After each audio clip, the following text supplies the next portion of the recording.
So here we are at lot 438, 196 Deer Trail. This is a 1.6 acre lot. And I'm standing here in Deer Trail on the south side of the lot. And there's my van at the top of the lot. So let's talk about the frontage of this lot for just a moment. So that right around where, let me get my finger involved here, right around there is the southwest corner of the lot. Actually, it's more like right there. And then my van is parked more or less at the southeast corner, right about there. You can see the utility boxes are often, or pool boxes in this case, are often located right around the lot corners.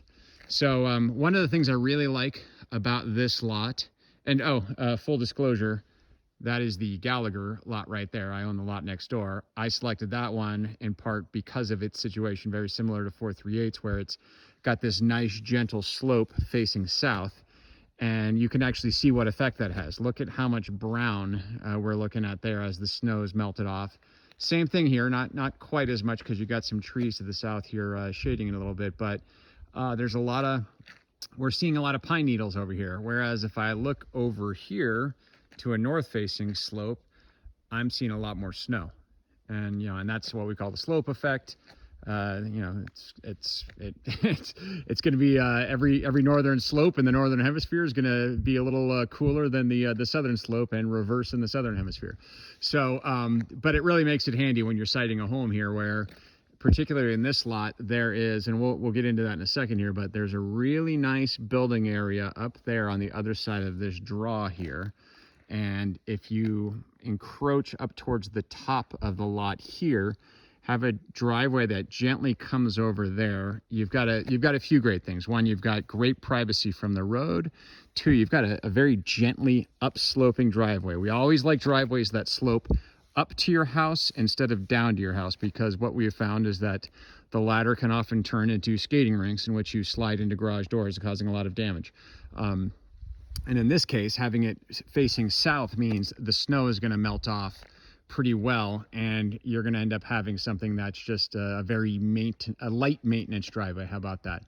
So that being said, that's kind of our curb appeal talk. Let me start walking around, and first we'll just walk the property boundaries here. So like I was saying, somewhere right around this junction box is the property boundary, and actually, oddly enough, there is the monument stake right there.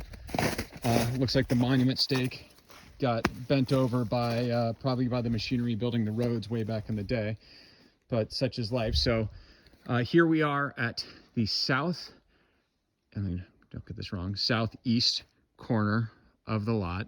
And so we are going to walk more or less north over here to the northeast corner. And this lot, it's funny, this lot, it's got more trees than it needs.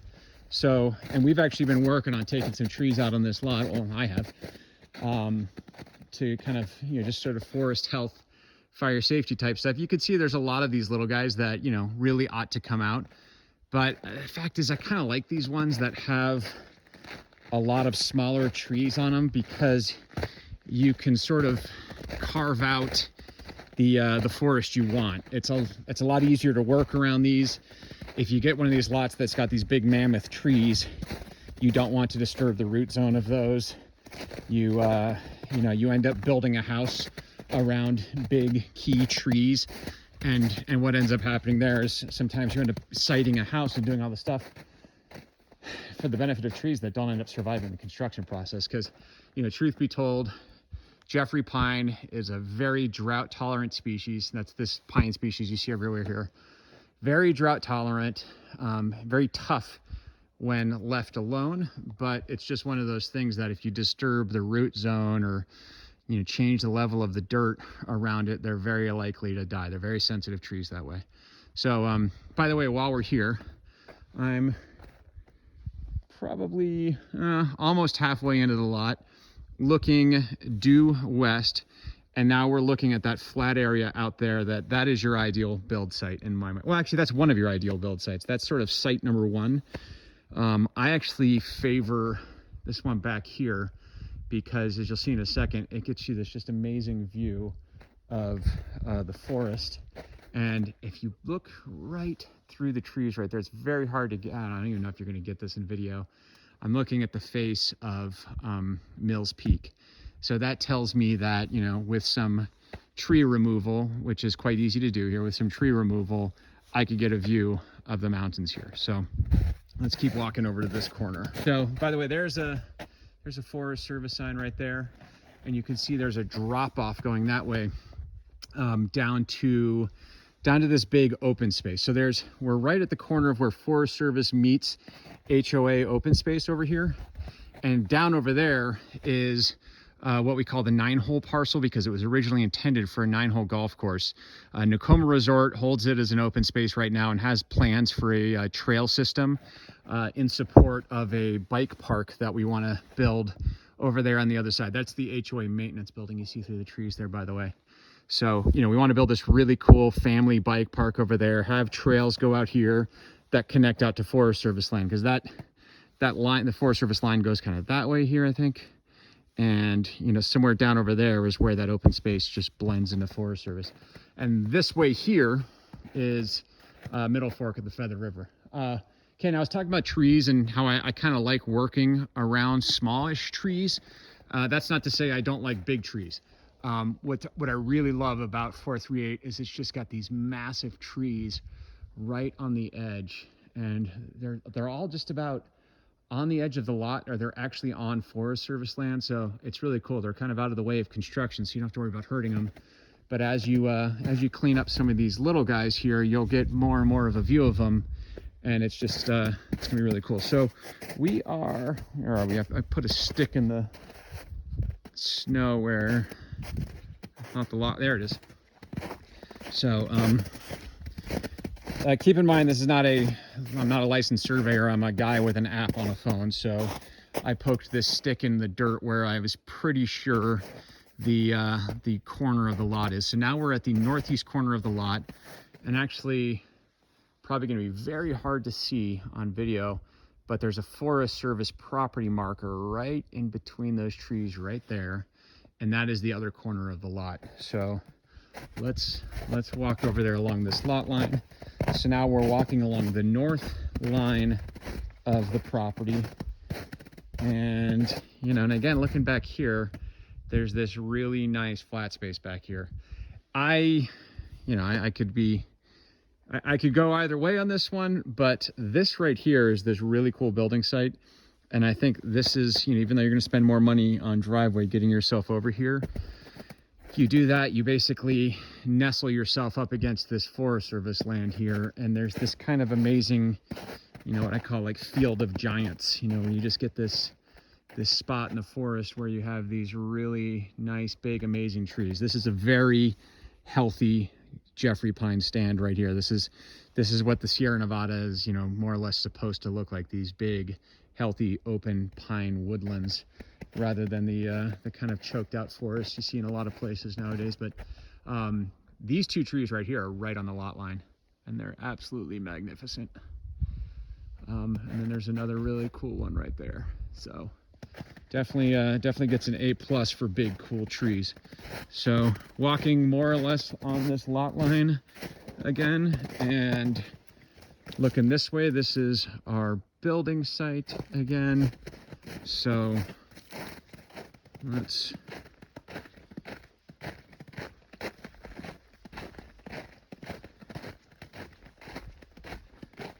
and again, talking about that Forest Service frontage, this area, this is 438 is probably one of the absolute best lots in terms of Forest Service frontage. If your desire for fronting Forest Service is recreation, if you want to run out your back door with a mountain bike, or with the dog on a leash, with your running shoes on, whatever, and or in this case, you know, cross country skis, snowshoes, fat tire bike, this is a pretty amazing spot, because you're coming from a level position and gently flowing off into all this land. And there's these old heritage Jeep roads down here that'll get you down to the Middle Fork of the Feather River, big swimming hole over that way, canyon over that way.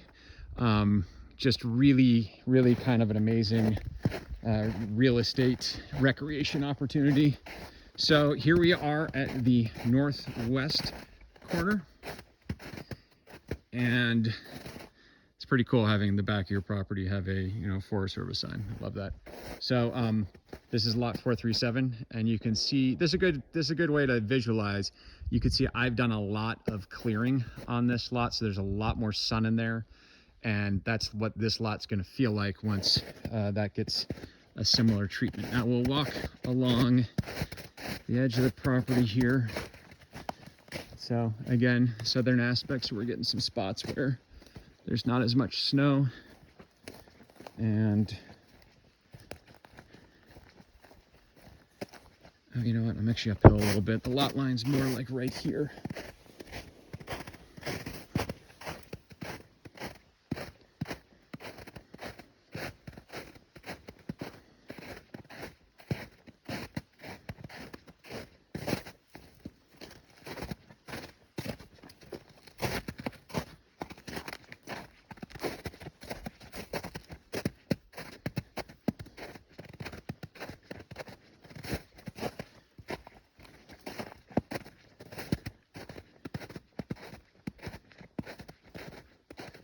And looking uphill towards that build site again.